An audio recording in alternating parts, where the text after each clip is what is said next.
TV Gospel Brasil. TV Gospel Brasil. Nós vamos falar de fé, amor e gratidão. Fique conosco. TV Gospel Brasil apresenta Vivendo com Fé. Fique conosco. Vamos falar de amor. O tema da mensagem de hoje é mais forte do que o medo. E a gente precisa entender que o medo, ele é forte, não é fraco. Ele é poderoso, ele não é qualquer sentimento. Mas ainda assim é possível ser mais forte do que qualquer sentimento. Porque o sentimento, ele tem um ponto sensível. Sentimento é o que se sente, mas a tua identidade é o que se é. Então você sente medo, mas ainda é filho do leão da tribo de Judá. Alguém aqui?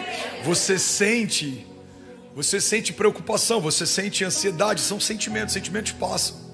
Mas a nossa identidade foi firmada e é nela que a gente precisa firmar a nossa expectativa.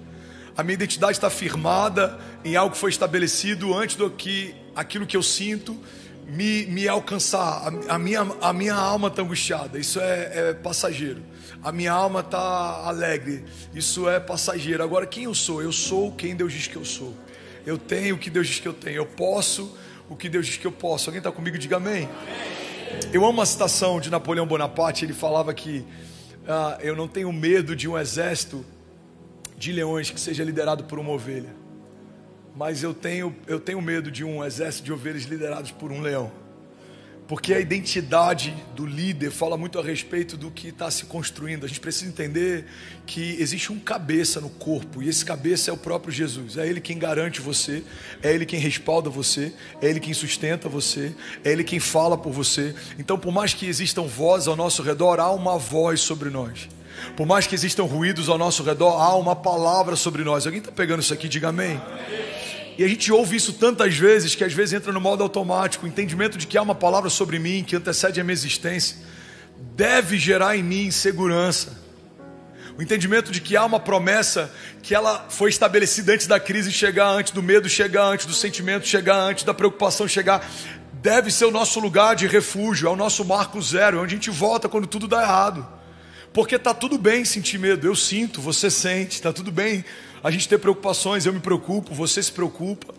Agora a gente precisa voltar para esse marco zero, é o lugar da gente recalcular a rota, como eu falei no último encontro. Esse lugar em que a gente volta e a gente se aquieta, e a gente se acalma, e a gente revisita palavras, a gente relembra promessas. É nesse lugar que Deus coloca as coisas no seu devido lugar. O problema é que quando a gente está correndo e está cansado, mas não busca nele renovo, a gente para no meio do caminho. Quando a gente está se movendo e está com medo, mas não busca nele coragem, a gente desiste. Então nem sempre o movimento é a melhor estratégia. Não é só sobre se mover. Não tem nada pior do que um tolo motivado. Não é só sobre correr, não tem nada pior do que chegar mais rápido em lugar nenhum. É sobre partir de um ponto. Cristo é a cabeça, Ele tem uma palavra, Ele tem uma promessa. É nele que eu confio, é nele que a minha alma espera. E a partir desse entendimento eu volto a correr. A partir desse entendimento eu volto a me mover. Porque eu acho que muitas palavras que a gente ministra e ouve são palavras pautadas em encorajamento. E o encorajamento é maravilhoso, mas ele precisa estar bem firmado e fundamentado em verdade de Deus. Porque senão a gente só está motivado, encorajado. A gente está correndo, feito um maluco, atrás do vento, indo para lugar nenhum. Eu lembro de uma pregação que eu fiz um tempo atrás, que eu falava sobre o desafio da gente encarar a nossa jornada como se fossem esteiras. Alguém já caminhou na esteira aqui? Alguém já suou muito caminhando numa esteira? Alguém já saiu do lugar enquanto caminhava? Você já saiu do lugar enquanto caminhava na esteira? Pro lado, boa. Obrigado, Lucão, muito bom. Você corre, se cansa, sua, mas não tem destino. Você imprime esforço, dá o seu melhor, fica exausto, mas não sai do lugar. Você está ali 1 hora, 2 horas, 10 horas, não é sobre tempo. Você não vai chegar a lugar nenhum. Eu acho que muitas vezes a gente está tentando lutar contra o medo, contra desânimo e contra outros sentimentos, como alguém que corre numa esteira. A gente está querendo se distrair, quer só continuar correndo. A gente está tentando vencer esses sentimentos e quer só continuar andando, mas a palavra de Deus fala que há tempo para todas as coisas, e há tempo inclusive da gente voltar para o marco zero e recalcular a rota. Então, como eu consigo vencer o medo? Eu creio que uma das formas da gente vencer o medo é a gente se aquietar e deixar Deus trazer à nossa memória o que dá esperança. A gente revisitar palavras antigas, promessas antigas, porque é isso que gera encorajamento.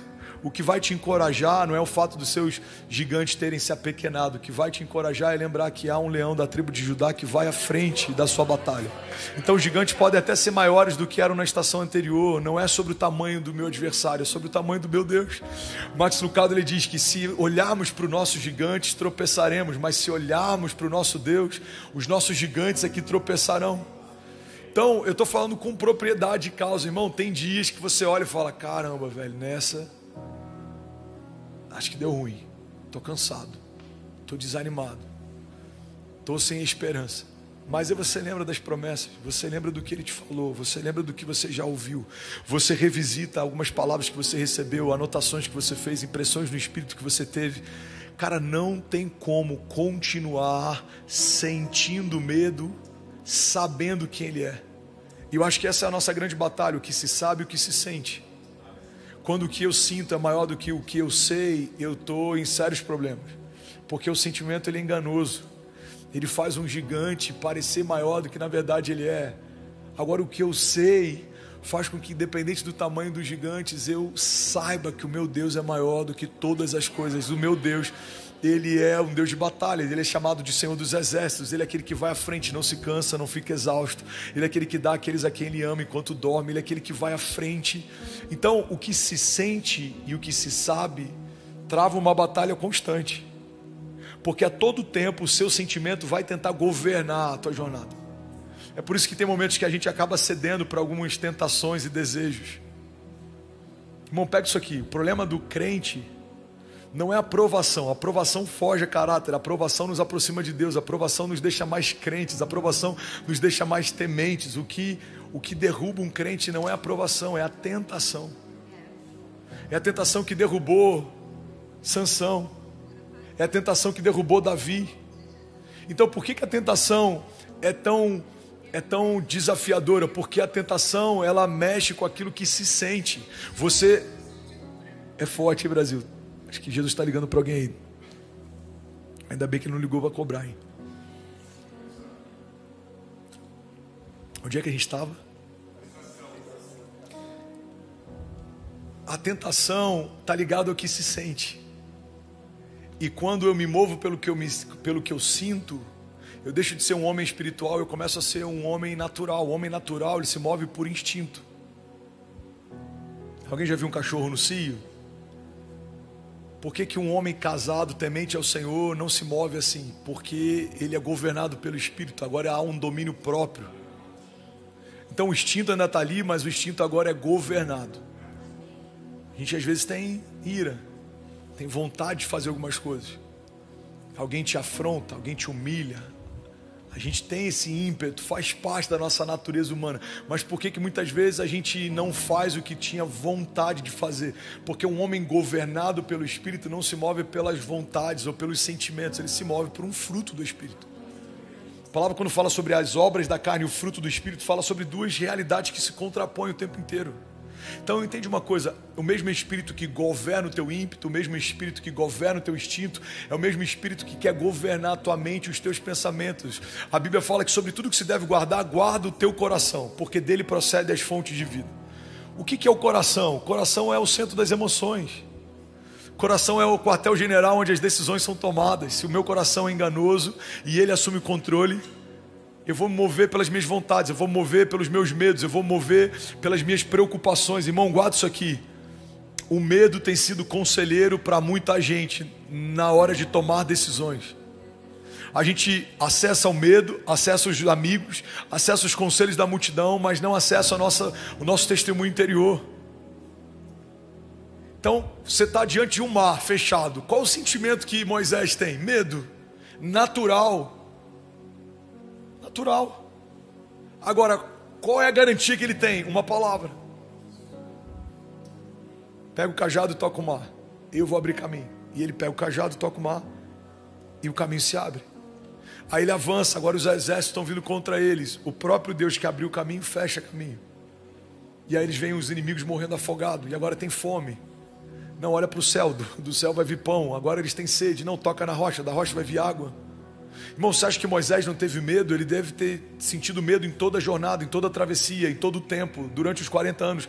Mas acima do medo havia uma palavra. Mais forte do que o medo havia uma promessa. Então, o medo, ele é poderoso, não se engane. Ele já fez muitos heróis da fé fracassarem. Ele já fez muitos heróis da fé contemporâneos fracassarem. Ele pode fazer você abortar um sonho. Então não é sobre a gente subjugar o medo, mas é sobre a gente colocar as coisas no seu devido lugar. O medo tem uma porção, tem uma autoridade, tem um peso. Mas a promessa, mas a palavra, mas o caráter do Deus que me chamou, mas o poder daquele que opera tudo em todos, se sobrepõe ao medo. Eu amo uma citação do Bill Johnson que ele diz que a fé não é negligência dos problemas, mas é não dar aos problemas um lugar de influência na sua jornada. Então a coragem não é uma negligência ao medo, não é fingir que o medo não existe, mas é não se mover apesar do medo. O medo não vai me fazer tomar decisões, o medo não vai me fazer diminuir expectativas ou definir os meus limites. Irmão, eu amo falar sobre isso porque eu já errei várias vezes de várias formas, mas é muito difícil eu não me mover por uma palavra ou por uma promessa ou por uma impressão por conta do medo. Eu aprendi a me mover com medo mesmo. Eu aprendi a me mover mesmo que haja um frio na barriga. Eu preciso crer nesse testemunho interior e entender que a promessa dele já é uma garantia de que tudo vai terminar bem. Não significa que vai ser fácil, nem sempre é leve, mas vai terminar bem, porque aquele que começou a boa obra, ele é fiel para concluí-la, amém? Então, para pensar, tem momentos que a gente deixa o medo definir os nossos limites. Existe um Deus que definiu os limites do mar, o diálogo entre Deus e Jó. Existe um Deus que definiu os limites da terra. Existe um Deus que definiu os limites da gravidade. Existe um Deus que definiu todas as leis da física. Esse mesmo Deus definiu os meus limites, aonde começa a minha história e onde termina ela. Mas a gente em algum momento, sem perceber, dá acesso para que o medo ou outros sentimentos nos governem e nos limitem, nos definam. Irmão, você já foi definido. Já há uma definição sobre você. Você já foi estabelecido. Não há espaço na sala do trono de Deus para um diálogo a respeito da tua identidade. Ela já foi formada. A Bíblia diz que quando você era informe no ventre da mãe, ele já te via, já se relacionava com você, ele já tinha relacionamento com você. Então, quando o mundo tenta nos deformar, o Evangelho vem para nos transformar, porque já há uma forma original. A palavra de Deus fala a respeito de uma mudança na mente, uma metanoia. Não vos conformeis. A Bíblia fala a respeito de uma transformação, de uma renovação. Ou seja, há uma forma original, o pecado trouxe uma deformação, mas o Evangelho traz uma transformação. Você foi trazido de volta para a forma. E qual é essa forma, esse formato, esse design? Você foi feito imagem e semelhança do Criador. É o inferno que treme quando você se posiciona. É o inferno que treme quando você entende. É o inferno que treme quando você se move, não o contrário. Mas eu estou ministrando para você, ministrando para mim. Tem muitos momentos que a gente esquece quem é, e por esquecer quem é, esquece o que carrega, e por esquecer o que carrega, a gente tem medo do futuro. Futuro é um termo, é uma palavra, é uma verdade, é um princípio que deve encorajar os cristãos e não amedrontá-los. Quando a palavra futuro é citado, você fica... É porque esse termo em inglês é muito bom, excited, você fica, em português a tradução fica muito ruim. Você fica empolgado, você fica animado, ou você fica preocupado, angustiado. Se tem algo que o cristão deveria manejar bem, a ponto de liderar em qualquer momento, é o futuro. O mundo deveria olhar para a gente e falar assim, olha, eu até discordo de algumas coisas no culto à linguagem, a roupa, as músicas, mas uma coisa a gente tem que reconhecer. Ninguém lida com o futuro como o povo de Deus. A palavra de Deus diz que a mulher sábia, ela olha para o futuro e sorri. A mulher de Provérbios, ela olha para o futuro e sorri. A palavra fala que nós recebemos uma unção profética. A partir desse desse desígnio profético, o que a gente faz? Liga e desliga, irmão. Ligar e desligar não é constatação de passado, é definição de futuro. Você está declarando: essa porta vai se fechar, essa janela vai se abrir, essa batalha vai cessar, esse milagre vai acontecer, esse romper está a caminho. Então não é constatação. Constatação o homem natural faz.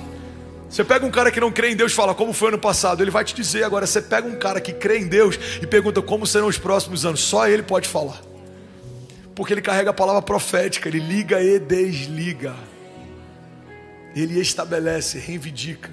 Alguém comigo aqui? Então, aonde o medo trabalha, milita? No futuro. Ninguém tem medo do passado, o passado já foi. Ninguém tem medo do presente, o presente está acontecendo. Agora entende isso, irmão. Assim como o medo só trabalha no futuro, a esperança, ela mora no futuro. Aonde está a minha esperança? A minha esperança está no Deus que fez os céus e a terra.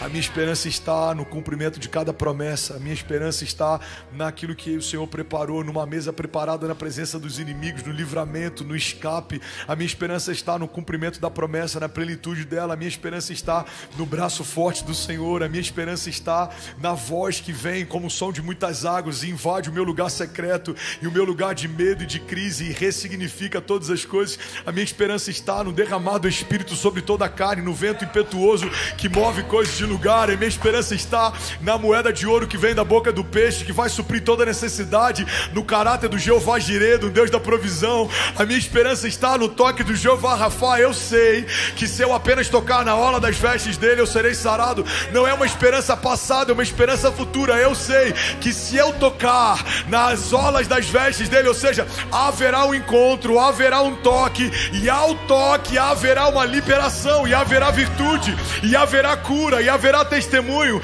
e haverá novidade de vida. Eu sei que mesmo que a multidão tente me calar enquanto eu grito: Jesus, filho de Davi, tem compaixão de mim, haverá misericórdia. Eu sei que eu só tenho 5 pães e 2 peixinhos, e é toda a minha porção, mas se eu entregar nas mãos certas aquilo que seria o meu lanche, alimentará uma geração, e uma geração após outra geração contará a respeito das grandiosidades dos feitos de Deus.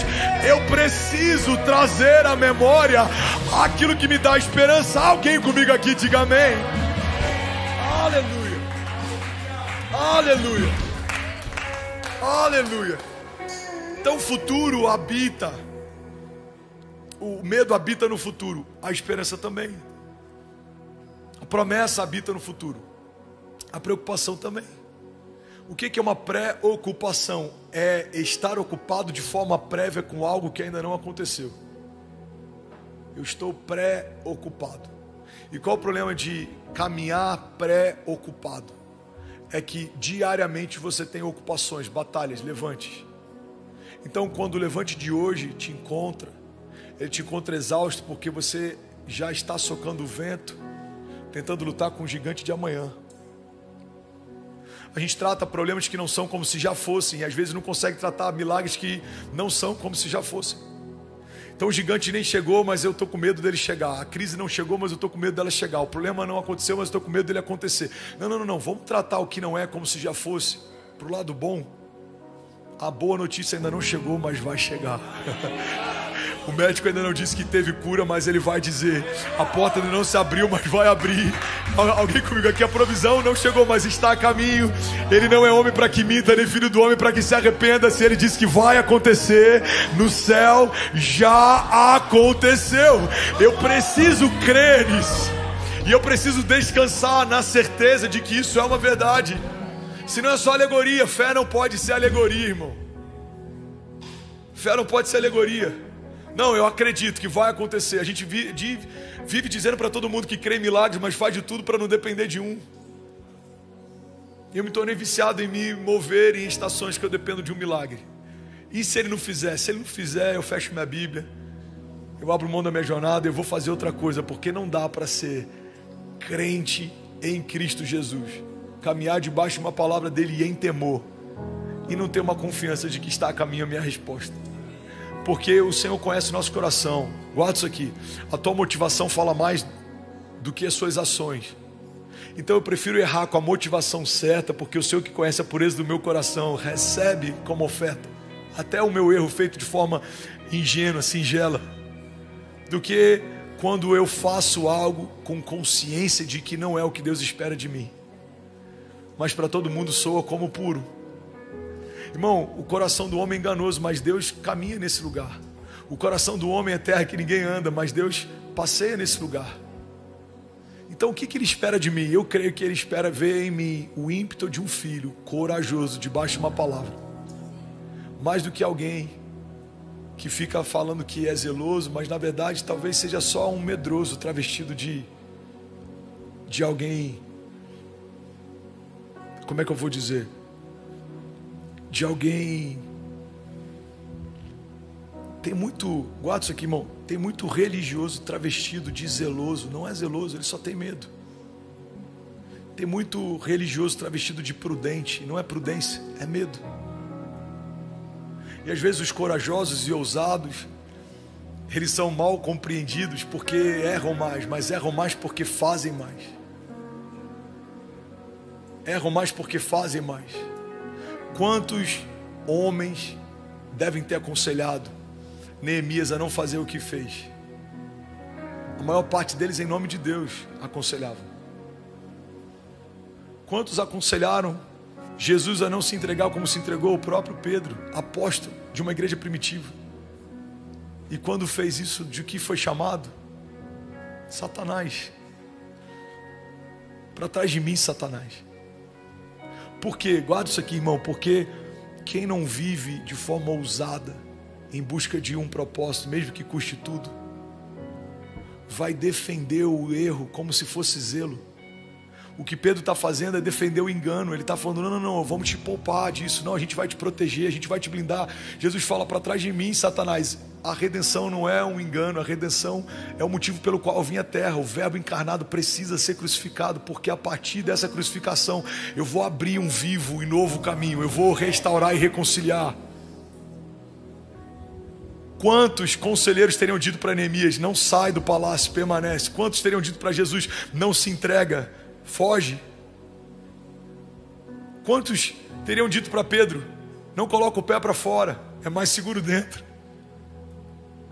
Eu não sei ao certo quantos tinham, mas se estavam só os discípulos, eram 12, e só um voltou molhado para dentro do barco, mas só um voltou com uma memória de como é andar sobre as águas com o mestre. Então quem você é? Você é daquele que prefere permanecer seco, no lugar aparentemente seguro? Ou você é daqueles que a história vai falar a respeito dos feitos que você viveu com Deus? Sim, estou voltando molhado, mas caminhei sobre as águas com Jesus. Sim, estou voltando molhado, mas eu sei o que é andar sobre as águas com Ele. Sim, estou voltando molhado, mas quando Ele me disse vem, eu fui. E quando eu afundei, Ele estendeu as mãos e imediatamente me trouxe de volta.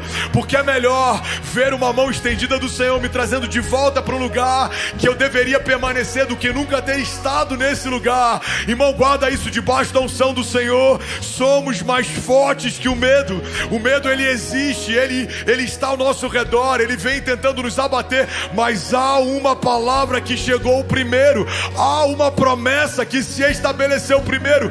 Quem é esse que até o vento e o mar lhe obedecem? Diziam os discípulos. É aquele que estabeleceu a tua promessa, o teu futuro, a tua casa, é aquele que firmou as tuas palavras no lugar seguro, é aquele que está te chamando para andar com Ele sobre as águas. Alguém comigo aqui, diga amém. Glória a Deus. Aleluia. Aleluia. Aleluia. A gente vê isso em Davi, um homem segundo o coração de Deus. Errou porque de forma precipitada, talvez por querer apressar a chegada da presença de Deus na cidade, tentou facilitar a logística. Colocou um carro de bois no lugar do ombro dos sacerdotes. Eu não sei a motivação. Sinceramente não acho que foi economia de gasto. A história de Davi não dá margem para isso. Ele nunca economizou nada para entregar tudo para Deus. Então se a história dele não nos fala a respeito de alguém que economizava recursos, tudo bem, gente? Se a história não nos dá margem para encontrar no caráter de Davi alguém que que economizava recursos ou esforços, eu não acho que foi sobre recursos. Davi não era alguém que fazia de forma intencional a quebra de princípios. Ele construiu uma casa para Deus porque ele começou a se incomodar com o fato de habitar num palácio e a presença de Deus está resumida a uma tenda. Agora, se a gente for olhar para a história de Davi, eu vejo um homem que o ímpeto dele era fazer algo que alegrasse o coração de Deus. Então eu creio, eu posso estar equivocado, que ele errou talvez tentando acelerar o tempo do retorno da presença para a cidade. E quando isso acontece, alguém é fulminado porque tocou no que não deveria tocar. Mas Davi é poupado e tem uma segunda chance para fazer de novo do jeito certo, no tempo certo. Irmão, guarda isso aqui. A gente vê vários heróis da fé que até erraram tentando fazer o certo, mas a motivação era pura e o coração era reto. Quando a minha forma erra, não é levado em consideração porque a motivação com que eu fiz era correto. Mas quando a minha forma parece reta aos olhos dos homens, mas a minha motivação, ela não é agradável aos olhos de Deus, isso é muito preocupante. Ser mais forte que o medo significa se mover de forma ousada debaixo de uma palavra, mesmo que me custe tudo, mesmo que em alguns momentos eu tropece, mesmo que em alguns momentos eu fale, mesmo que em alguns momentos eu me canse, mesmo que em alguns momentos eu desanime. Eu preciso trazer a memória e recomeçar. Por quê? Porque há uma palavra de Deus estabelecida sobre mim que é mais forte do que as circunstâncias, do que os tropeços, do que o que está ao meu redor, do que a força dos ventos, do que o volume dos ruídos. Há uma palavra de Deus que me garante. Davi era um homem segundo o coração de Deus, e ele nos ensina um princípio. Ele fala: mesmo que eu ande por um vale de sombras e morte, mal nenhum eu temerei, porque tu, Senhor, estás comigo. Cara, o cenário é tenebroso, existe morte ao redor, ou pelo menos a sombra dela, mas a garantia do salmista é a certeza da presença de Deus. Então o lugar não é o melhor, a presença ao meu redor não é a melhor presença, o que me cerca não é talvez o melhor ambiente para eu estar, mas uma coisa eu me garanto: o Senhor está comigo, Ele está no meio do vale, Ele vai me levar a pastos verdejantes, Ele vai me guiar mansamente em águas tranquilas, o cajado dele me protege, Ele me respalda, Ele me guia. Alguém comigo aqui, diga amém. E é sobre isso que eu queria falar nessa noite, sobre caminharmos debaixo desse entendimento de que existe uma palavra de Deus, existe uma promessa de Deus, e existe uma característica no caráter de Deus que nos garante: Ele é fiel. Ele é fiel. As circunstâncias mudam, mas Ele continua sendo fiel. Gigantes se levantam, mas Ele continua sendo fiel. Coisas fogem do meu controle, mas Ele continua sendo fiel. Josué 1,9 diz: não foi eu que lhe ordenei, seja forte e corajoso, não se apavore nem desanime, pois o Senhor, o seu Deus, estará com você por onde você andar. Alguém pode dizer glória a Deus por isso? O entendimento que a gente precisa ter é que o nosso adversário, ele odeia tudo que a gente carrega de precioso. Satanás odeia as tuas promessas, Satanás odeia a tua identidade, Satanás odeia a tua família, Satanás odeia o teu destino profético. E é por isso que ele sempre vai militar contra isso. E a pior coisa que a gente pode fazer é ceder à pressão, porque alguém que está desencorajado, alguém que está amedrontado, em algum momento pode aceitar um plano B como sendo resposta. Eu lembro que eu estava num voo alguns anos atrás e aí conseguiram um lugar para mim perto da porta de emergência. E aí a pessoa estava dando as instruções e eu fiquei olhando aquela porta de emergência. E eu falei: cara, é engraçado, porque portas de emergência elas só são feitas para serem usadas quando tudo dá errado, mas quando o momento é ruim, a gente começa a encarar portas de emergência como se fossem atalhos. Abortar o teu chamado por conta de um levante não é uma opção, é uma saída de emergência. O problema é que se você usar uma saída de emergência enquanto está em voo, o teu destino não é bom. Abrir mão de uma promessa por conta da força dos levantes é uma saída de emergência. Aceitar qualquer coisa menor do que aquilo que Deus já estabeleceu para si é uma saída de emergência. Então qual é o único caminho que a gente tem? O único caminho que a gente tem é o caminho proposto por Deus. Qualquer outro caminho não é um caminho de Deus. Logo, não nos leva para um caminho de Deus. O único caminho existente é esse. Não tem plano B, não tem plano C, não tem atalho, não tem como. Jesus, ele é levado para o deserto, ele é tentado, e uma das tentações que ele sofre é justamente usar do dom para suprir necessidade. Ele tem fome. Satanás, ele estimula para que ele use do dom para fazer com que pedras virem pão. Ele fala: nem só de pão vive o homem, mas de toda a palavra que sai da boca de Deus. Irmão, o medo nos faz usar do dom para suprir necessidade. O medo nos faz abortar promessas porque a gente quer um caminho mais fácil. O medo nos faz abrir mão de primogenitura por causa de prato de lentilha. O medo nos faz negociar o negociável. O medo nos faz aceitar o inaceitável. Agora, quando eu trago de volta para o centro da minha história a minha identidade, as promessas que o Senhor me fez, não dá para aceitar qualquer coisa menor do que aquilo que Ele me prometeu. Como fazer José aceitar qualquer visão menor do que a visão que ele já teve? Como fazer Davi aceitar qualquer coisa menor do que o reinado que ele foi estabelecido? Como fazer com que Moisés viva qualquer coisa abaixo do que aquilo que Deus chamou ele para viver? Irmão, ele viu pragas serem estabelecidas sobre o Egito. Ele viu o mar se abrir, ele viu água descer da rocha, verter da rocha, ele viu pão descer do céu. Então o que eu creio que o medo faz é nos levar para esse lugar de cansaço. E eu estou quase finalizando essa mensagem. O medo nem sempre quer que você aborte, mas o medo sempre vai te levar para um lugar de exaustão, que a exaustão pode te fazer abortar. O medo te leva para um lugar de cansaço, que o teu cansaço pode te fazer abortar. O medo quer te levar para um lugar em que você não tem mais forças, e é nesse lugar que muitas vezes a gente é tentado a abortar. Eu percebo que a maior parte das batalhas que eu enfrento são em torno do meu cansaço emocional. Porque a maior parte dos erros que a gente vê heróis da fé cometendo no passado, cometeram a partir de um cansaço. Davi, cansado, prefere permanecer do que batalhar. E nesse dia, nesse lugar, ele dá acesso a um pecado que manchou todo o teu legado. A gente vê o cansaço fazendo com que Abraão abra a mão da espera de uma promessa pura e gere um filho de uma precipitação. O cansaço ao longo da espera fez o pai da fé se precipitar. Irmão, pega isso aqui. O cansaço ao longo da batalha faz o homem segundo o coração de Deus pecar.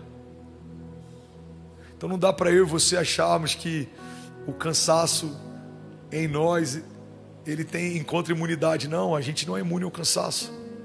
Então eu creio que a maior parte dos medos que a nossa geração tem enfrentado é só um lugar que nos leva ao cansaço. Tem muita gente desanimada, tem muita gente cansada, tem muita gente prostrada, tem muita gente frustrada.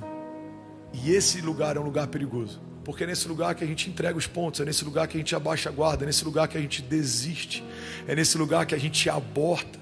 Alguém comigo?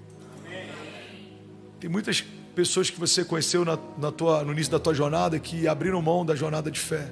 Não é porque elas amavam Jesus menos do que você ama. Talvez algumas delas até amavam mais, mas elas não souberam lidar com o cansaço. Elas não souberam lidar com a frustração, com a prostração, com a exaustão. Eu preguei no último encontro sobre resiliência. Eu acho que essa é uma zona de graça que a gente precisa desenvolver. A resiliência me faz permanecer de pé, mesmo que eu sinta medo.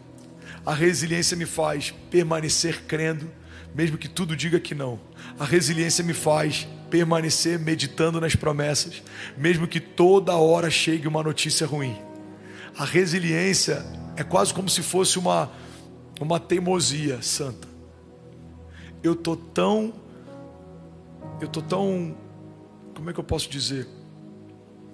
Decidido em permanecer confiando até que aconteça, que pode ser o que for, pode vir o que vier, pode ser quem for, eu permaneço guardando a esperança viva, eu permaneço confiando naquilo que o Senhor me mostrou, porque tudo que está ao meu redor pode passar, mas as palavras do Senhor, elas não passarão.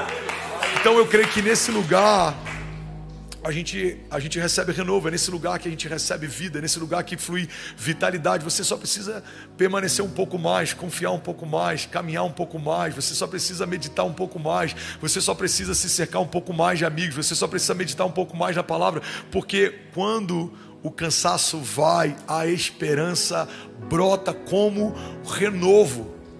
É como um broto que ele volta a florescer no meio de uma árvore podada. Não sei se você já me ouviu falando sobre isso, mas o termo renovo vem de rebento.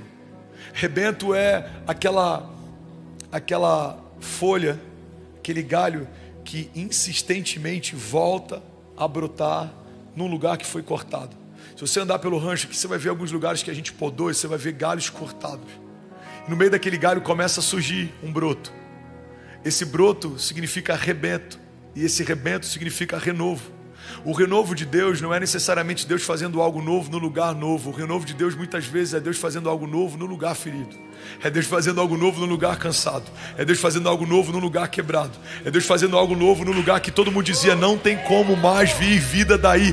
É nesse lugar que o novo de Deus surge, ressurge. Ele não pede licença, ele não pergunta se dá para acontecer, ele simplesmente acontece. É como uma criança gerada num ventre estéril. É como aquele broto que a gente vê surgindo no meio do asfalto. Alguém já viu uma planta surgindo no meio do asfalto? Cara, aquilo ali nada mais é do que uma promessa que insiste em florescer, mesmo que o cenário seja adverso. Não tem vida, não é o melhor cenário, não é suscetível para. Mas ele não perguntou para o tempo, para o clima. Ele simplesmente ressurgiu, renasceu. Isso é evangelho. Evangelho é redenção. Redenção é resgate. Resgate é ser trazido de volta para o lugar de origem. E é para esse lugar que Deus quer chamar a gente. E como que a gente vai para esse lugar? Quando a gente começa a caminhar a despeito do medo, apesar da crise, acima de todo sentimento. Eu termino voltando no lugar que a gente começou. É quando a gente decide por um desses dois lados. Vou caminhar pelo que eu sinto ou vou caminhar pelo que eu sei? Fé não é o que se sente, fé é o que se sabe. O que eu sinto hoje? Eu sinto cansaço, eu sinto medo, eu sinto preocupação. O que eu sei que o meu Deus é fiel. Eu sei que o meu Deus é justo. Eu sei que Ele é bom. Eu sei que Ele recompensa. Eu sei que dele não se zomba. Aquilo que a gente semeia, a gente colhe. Então as certezas a respeito de Deus me fazem permanecer, mesmo quando os meus sentimentos falam ao contrário. Amém? Alguém recebe isso aqui? Então feche teus olhos, eu quero ministrar sobre você. Aleluia. 2 Coríntios 4,16. Por isso não desanimamos, embora exteriormente estejamos a nos desgastar, interiormente estamos sendo renovados dia após dia. Pois os nossos sofrimentos leves e momentâneos estão produzindo para nós uma glória eterna que pesa mais do que todos eles. Assim, fixamos os olhos não naquilo que se vê, mas naquilo que não se vê. Pois o que se vê é transitório, mas o que não se vê é eterno. E aí, tudo bom? Você acabou de assistir uma mensagem aqui do nosso canal. Eu tenho certeza que ela te edificou e que ela vai gerar algo novo em você. E a gente separou mais 2 vídeos. Eu quero deixar essas indicações aqui para você continuar queimando com Jesus. E eu quero muito te fazer um pedido também. Se essa mensagem te edificou, comenta aqui embaixo, segue o canal, me ajuda a compartilhar para que mais pessoas sejam tocadas também. Deus te abençoe. TV Gospel Brasil. TV Gospel Brasil. No Facebook, Instagram e YouTube. WhatsApp 149-9705-5518. Acesse!